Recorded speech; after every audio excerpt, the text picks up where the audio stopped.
Hey there, YouTube. We're back for more of our Origins Bonanza Explosion Blood coverage. You're live at Origins 2019. Thanks in part to my buddy Brandon, who drove his car here.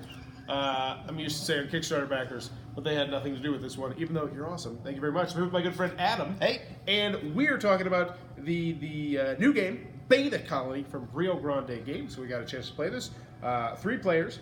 Full disclosure, we only played 2/3 of the game. We did not get to see the last 1/3 of the game because they shut down the room, kicked us out. But it's 2 to 4 players, ages 14 plus, 20 minutes per player. And essentially what it works is you're going to be building this beta colony out in space by spending dice. You're going to have 4 dice that are going to be rolled at the beginning of each round to move around the galaxy. And they called it a roll del, which we're going to talk about. I think we both agreed was really cool, where essentially you're going to spend 2 dice, and the first dice is going to move you around it, and the second dice you're going to use to trigger the spot and collect whatever resources or tiles or whatever they're going to get you. Some will get you fuel or cards or different stuff like that. There was a lot going on in this game. It seemed like it was going to be really daunting when he first started teaching the game because there's like these 3 big planets on the bottom of the board, and you're going to be placing things onto the planet, and those things are going to give you influence to the planet. And as you move up on the influence track, you're going to be gaining victory points, and you're also going to be gaining fuel, and you're going to be gaining artifacts. You can turn those artifacts into special cards that will give you points or bonus endgame stuff, but you can only do that if you go to a certain other spot. You get this thing. Well, and make sure you get those guys on the planet. Yeah, and you got to get guys on the planet because at the end of the game, it's an area control aspect. You can score big points for doing it, and it sounds like it's so much going on in this game. But I feel like after the first 3 turns, I feel like it clicked for everybody. Yeah. Like it was way more simple than it seemed at first glance. And so there's area control aspect, the dice manipulation, the influence tracker, and I think that's about it. But what did you think about the game? I enjoyed it. Yeah. There was the board and the dice don't quite match colors. The components. Yeah, the components were not the best color-wise. Like, I don't know. And it's slightly I distracting. don't know how it works. If they can get a pre-copy and be like, factory, no, change the color on it to a darker color. But brighten it up or whatever. Yeah, Yeah. That was definitely noticeable and distracting, I would say. Oh, very much. Because some of the red looks like orange. Yeah. And you have orange tokens, but they only They don't do anything. They only work Yeah. for one thing.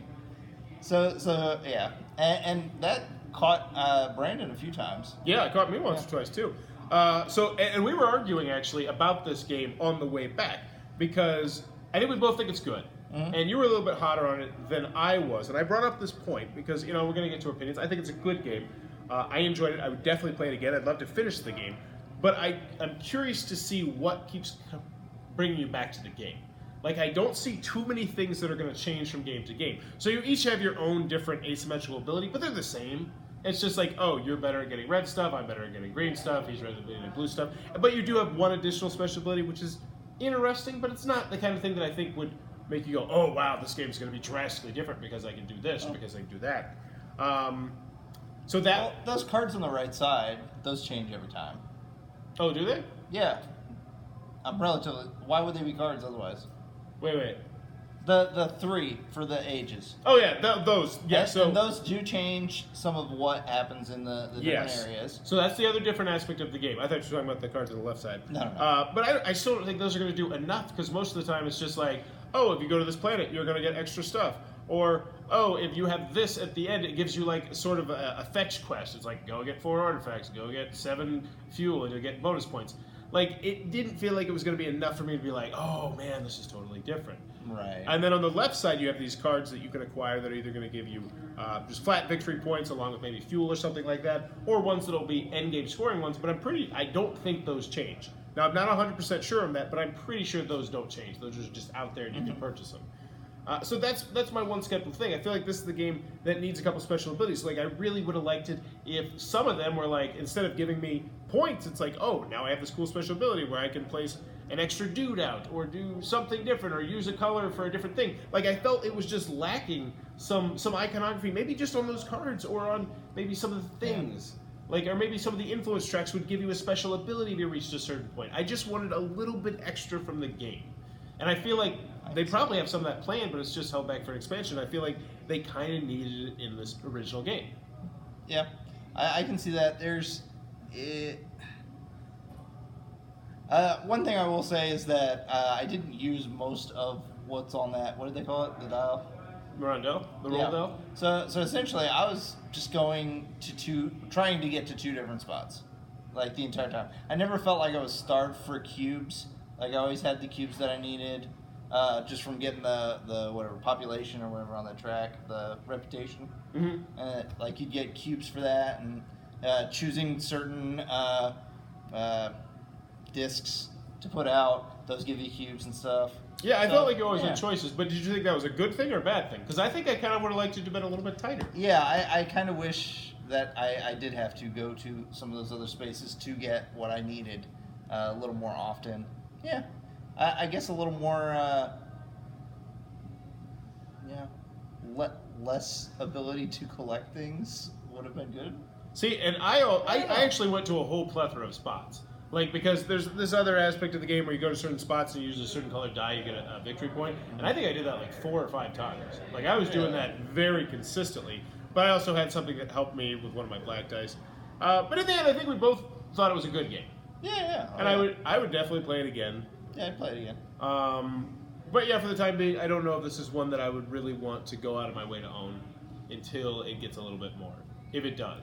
I would agree. But there you go.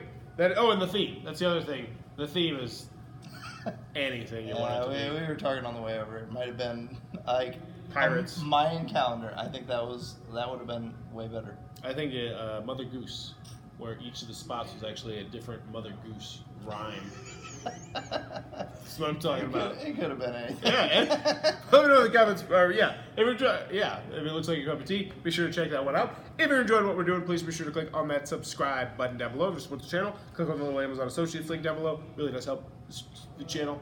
Money, it's cool. And comments below, let me know. Do you have any paintings in your house? Actual paintings or like prints? Yes.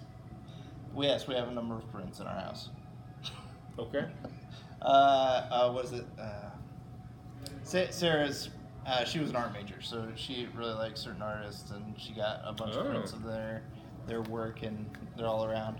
We also got some really cool ones off of Etsy that are like old dictionary pages, and it has like funny stuff on there, like George Washington with a bird in his hair, and that sort of really fun stuff. That's not a painting, though, is it? I would call it. It was painted on top of the so that's dictionary page. Yeah.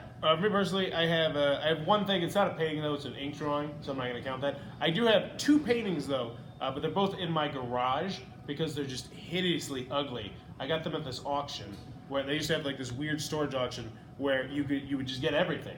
And so I was like, I wanted like a stereo they had, but it came with like 2 extra weird paintings. And I was like, these are amazing. One's like this little weird Napoleon-looking baby with like a really tiny head and a big body riding this gigantically. Horrifying. Oh, you've never seen that one? No. I gotta show you the obese painting horse that I got. Next game night, you're seeing the obese horse painting. And but I love it. I would keep it in our bedroom, but no, it's in the garage. Let me know in the comments. Probably for good reason. Let me know in the comments below. You got any paintings? And as always, thanks for your time, YouTube.